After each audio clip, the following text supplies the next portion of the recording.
Hello friends, अभी जो नया रूल आया है prospectus and allotment of securities जो अमेंड हुआ है उसमें रूल 9B को नोटिफाई किया गया है 27 अक्टूबर 2023 को। बहुत लोगों में, बहुत क्लाइंट्स में ये आया है कि डीमेटलाइजेशन हमें कराना क्यों ज़रूरी है। तो वो बेसिकली रूल 9B में प्राइवेट लिमिटेड कंपनीज़ के ऊपर भी एप्लीकेबिलिटी कर दी गई है जिनको अपने शेयर्स डीमेटलाइज कराना मैंडेटरी है, और इसके लिए जो समय निर्धारित किया गया है वो 31 मार्च से 2024 के जो विद इन 6 मंथ है, जो कि 30 सितंबर 2024 होगा, इस समय तक अपने शेयर्स जो हैं वो सारे के सारे डीमेटलाइज करा लेने हैं किसी भी डिपॉजिटरी पार्टिसिपेंट्स में। आप डिपॉजिटरी पार्टिसिपेंट तो NSDL एंड CDSL। अब आपकी डिज़ायर है कि आप NSDL के साथ अपने शेयर डीमेटलाइज कराते हैं या CDSL। अब NSDL जो है सबसे बड़ा डिपॉजिटरी है, वहाँ पे वर्कलोड और लोडिंग बहुत ज़्यादा है, इसलिए वहाँ पे इन कामों को कराने में काफ़ी टाइम लग रहा है। तो आप बेटर है कि आप CDSL के साथ जाके अपने शेयर्स डीमेटलाइज करा सकते हैं। अब शेयर्स डीमेटलाइज कराने के लिए सबसे पहले मेन पर्सन कौन ज़रूरी है, जो इसका नाम होता है RTA के थ्रू ही आप अपने शेयर्स डीमेटलाइज करा सकते हैं। RTA बहुत सारे हैं जो कि सेबी से रजिस्टर्ड हैं। आप किसी के भी RTA के साथ जाके अपने शेयर्स डीमेटलाइज करा सकते हैं।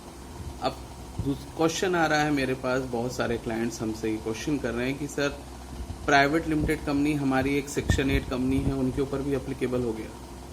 तो मैं पहले बता दूं कि कौन कौन सी प्राइवेट लिमिटेड कंपनियां हैं जिनके ऊपर ये डीमेटलाइजेशन का रूल्स एप्लीकेबल हुआ है। तो ऐसी प्राइवेट लिमिटेड कंपनियां जिनकी पेड अप कैपिटल 4 करोड़ से ज़्यादा हो या टर्नओवर 40 करोड़ से ज़्यादा हो, जो कि स्मॉल कंपनी के दायरे में उनको रखा गया है। इन स्मॉल कंपनी, इनके ऊपर जितनी भी कंपनियां आ रही हैं उनके ऊपर ये एप्लीकेबल है। अब मेरे पास एक क्वेश्चन आया, मेरे क्लाइंट है कि उनकी एक सेक्शन 8 चैरिटेबल कंपनी है कि उनको ये बताया गया कि भाई ये आपकी कंपनी भी इस रूल पे एप्लीकेबल है। तो उन्होंने मेरे से क्वेश्चन किया कि सर ये कैसे हो सकता है। मैंने कहा नहीं, इसमें भी एक क्लॉज डाला गया है कि except this small company definition, और कौन कौन सी कंपनियां हैं जिनके ऊपर ये एप्लीकेबल हो गया। तो पहला, होल्डिंग सब्सिडी कंपनी। अगर आपकी कोई होल्डिंग कंपनी है और एक सब्सिडी कंपनी है, वो एक नॉर्मल प्राइवेट लिमिटेड कंपनी है, तो उसके ऊपर भी ये एप्लीकेबल है। सेक्शन 8 कंपनी जो कि चाहे चैरिटेबल ऑब्जेक्ट की हो, चाहे वेलफेयर ऑब्जेक्ट की हो, चाहे सोशल और चाहे प्रमोटिंग कॉमर्स से फील्ड से रिलेट करती हो, सभी के ऊपर ये कंपनी एप्लीकेबल हो जाएगा, ये रूल आपका एप्लीकेबल हो जाएगा। अब बात आती है कि इस प्रोसेस में कितने खर्च आ रहे हैं। तो बेसिकली CDSL और NSDL में जो फीस प्रिस्क्राइब की गई है वो 15,000 रुपीज़ प्लस 18% GST है, जो कि उसकी 1 टाइम रजिस्ट्रेशन फीस है। इसके अलावा हर साल 5,000 रुपये इनकी एनुअल मेंटेनेंस चार्ज है, प्लस 18% GST जो कि लगने हैं। तो फर्स्ट टाइम अगर बोला जाए तो फर्स्ट टाइम हमारी फीस क्या आएगी, तो पहला तो ये 15 प्लस 5 हो गया 20,000।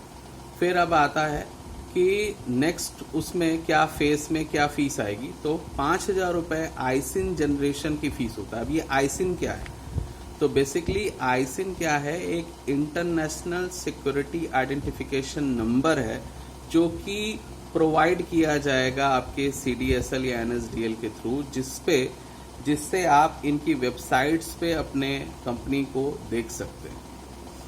ठीक है।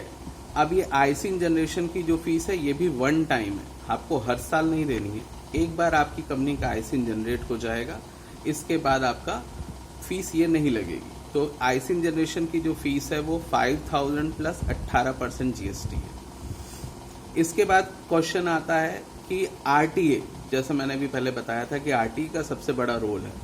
RTA एक registrar and share transfer agent होता है, जो हमारी कंपनी के शेयर्स का जितना भी ब्यौरा है जितनी भी इंफॉर्मेशन है वो डिपॉजिटरी पार्टिसिपेंट को ट्रांसफ़र करता है। वहाँ बताता है कि ये सारी कंपनी की इंफॉर्मेशन है, ये कंपनी का CIN नंबर है, ये कंपनी की डिटेल है, ये कंपनी में इतने शेयर होल्डर हैं और ये कंपनी की इतनी पेड अप कैपिटल और टर्नओवर है। ये सारी इंफॉर्मेशंस को देने का राइट जो है, लायबिलिटी जो है, वो आपकी सारी की सारी किसकी? RTA की।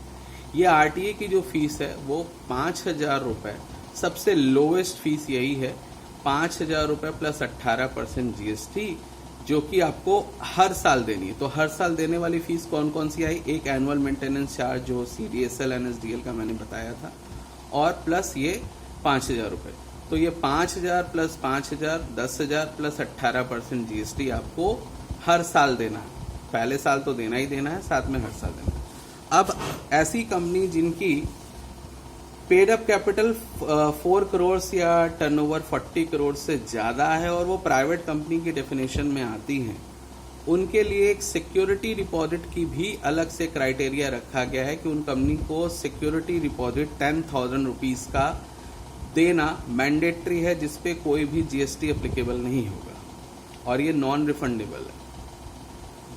तो फर्स्ट ईयर ऐसी कंपनी जिनकी स्मॉल कंपनी की डेफिनेशन में आ रही है, ठीक है, और सेक्शन 8 कंपनी है या होल्डिंग सब्सिडी कंपनी है, तो उस केस में आपकी नॉर्मल फीस जो आएगी पहले साल वो आएगी लगभग 20,000 प्लस 18% GST, और 5,000 प्लस 5,000 10,000 प्लस 18% GST, ये आपको हर साल देनी है।